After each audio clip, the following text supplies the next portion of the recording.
Madam Speaker, my Democrat colleagues, Republican colleagues, my district back home in Georgia 14, to the American people, to my mom and dad, and my husband and my children. I've been here for 1 month and a day, and I've gotten to know part of my conference, my Republican colleagues, but not even all of them yet. I haven't gotten to know any of my Democrat colleagues, and I haven't had to have any conversations with any of you to tell you who I am and what I'm about. You only know me by how Media Matters, CNN, MSNBC, and the rest of the mainstream media is portraying me. What you don't know about me is that I'm a very proud wife of almost 25 years, that I'm a mother of 3 children, and I consider being a mother the greatest blessing of my life and the greatest thing that I'll ever achieve. I'm proudly the first person to graduate college in my family, making my parents very happy and proud. I'm also a very successful business owner. We've grown our company from 1 state to 11 states. I'm a very hard worker. I've always paid my taxes. I've never been arrested. I've never done drugs, but I've gotten a few speeding tickets in my day. What you need to know about me is I'm a very regular American, just like the people I represent in my district and most people across the country. I never ever considered to run for Congress or even get involved in politics. As a matter of fact, I wasn't a political person until I found a candidate that I really liked, and his name is Donald J. Trump when he ran for president. To me, he was someone I could relate to, someone that I enjoyed his plain talk, not the offensive things, but just the way he talked normally. And I thought, finally, maybe this is someone that will do something about the things that deeply bother me, like the fact that we're so deeply in debt that our country has murdered over 62 million people in the womb. The fact that our borders are open and some of my friends have had their children murdered by illegal aliens. Or perhaps that maybe we can stop sending our sons and daughters to fight in foreign wars and be used as the world's police, basically. Or maybe that our government would stand up for our American businesses and our American jobs and make the American people and the American taxpayers their focus. These are the things that I care about deeply. So when we elected President Trump, and then I started seeing things in the news that didn't make sense to me, like Russian collusion, which are conspiracy theories also, and have been proven so, these things bothered me deeply. And I realized just watching CNN or Fox News, I may not find the truth. And so what I did is I started looking up things on the internet, asking questions like most people do every day. Use Google. And I stumbled across something, and this was at the end of 2017, called QAnon. Well, these posts were mainly about this Russian collusion information. A lot of it was some of what I would see on the news at night, and I got very interested in it. So I posted about it on Facebook, I read about it, I talked about it, I asked questions about it, and then more information came from it. But you see, here's the problem. Throughout 2018, because I was upset about things and didn't trust the government really, because the people here weren't doing the things that I thought they should be doing for us, the things that I just told you I cared about. And I want you to know, a lot of Americans don't trust our government, and that's sad. The problem with that is, though, is I was allowed to believe things that weren't true, and I would ask questions about them and talk about them. And that is absolutely what I regret.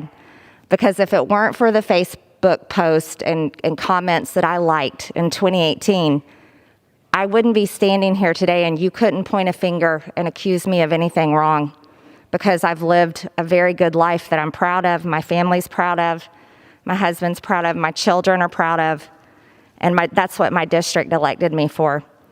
So later in 2018, when I started finding misinformation, lies, things that were not true in these QAnon posts, I stopped believing it. And I want to tell you, any source, and I say this to everyone, any source of information that is a mix of truth and a mix of lies is dangerous, no matter what it is saying, what party it is helping, anything or any country it's about. It's dangerous. And these are the things that happen on the left and the right. And it is a true problem in our country. So I walked away from those things, and I decided I'm going to do what I've done all my life. I'm going to work hard and try to solve the problems that I'm upset about. So I started getting involved in politics. You see, school shootings are absolutely real. And every child that is lost, those families mourn it. I understand how terrible it is because when I was 16 years old in 11th grade, my school was a gun-free school zone, and one of my schoolmates brought guns to school and took our entire school hostage. And that happened right down the hall from my classroom. I know the fear that David Hogg had that day. I know the fear that these kids have. And this is why, and I say this sincerely with all my heart, because I love our kids, every single one of your children, all of our children. I truly believe that children at school should never be left unprotected. I believe they should be just as protected as we were with 30,000 National Guardsmen. Our children are our future, and they're our most precious resource. I also want to tell you 9/11 absolutely happened. I remember that day crying all day long watching it on the news. And it's a tragedy for anyone to say it didn't happen. And so that I definitely want to tell you, I do not believe that it's fake. I also want to tell you that we've got to do better.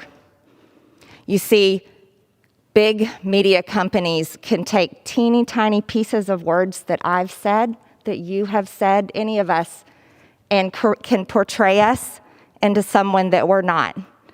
And that is wrong. Cancel culture is a real thing. It is very real.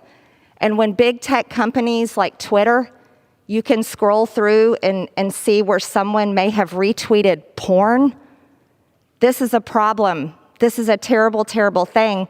But yet, when I say that I absolutely believe with all my heart that God's creation is He created them male and female, and that should not be denied, when I am censored for saying those type of things, that is wrong.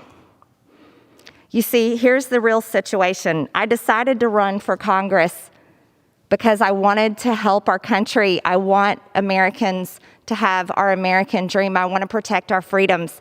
This is what I ran for Congress on. I never once said during my entire campaign, QAnon. I never once said any of the things that I am being accused of today during my campaign. I never said any of these things since I have been elected for Congress. These were words of the past, and these things do not represent me. They do not represent my district, and they do not represent my values. Here's what I can tell you. I am beyond grateful for this opportunity, and I'll tell you why. I believe in God with all my heart, and I'm so grateful to be humbled, to be reminded that I'm a sinner and that Jesus died on the cross to forgive me for my sins. And this is something that I absolutely rejoice in today to tell you all. And I think it's important for all of us to remember none of us are perfect. None of us are. And none of us can even come close to earning our way into heaven just by our acts and our works. But it's only through the grace of God.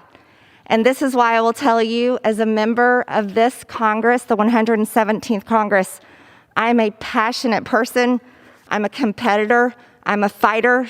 I will work with you for good things for the people of this country. But the things I will not stand for is abortion. I think it's the worst thing this country has ever committed. And if we are to say in God we trust, how do we murder God's creation in the womb? Another thing I will say to this body is I want to work with all of you for our people. It should be America first always, always, and there's nothing wrong with that. And if this Congress is to tolerate members that condone riots that have hurt American people, attacked police officers, occupied federal property, burned businesses and cities, but yet wants to condemn me and crucify me in the public square for words that I said and I regret a few years ago, then I think we are in a real big problem, a very big problem.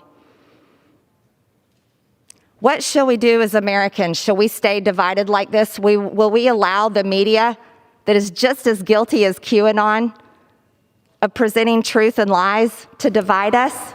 Will we allow ourselves to be addicted to hate and hating one another? I hope not, because that's not the future I want for my children, and it's not the future I want for any of your children.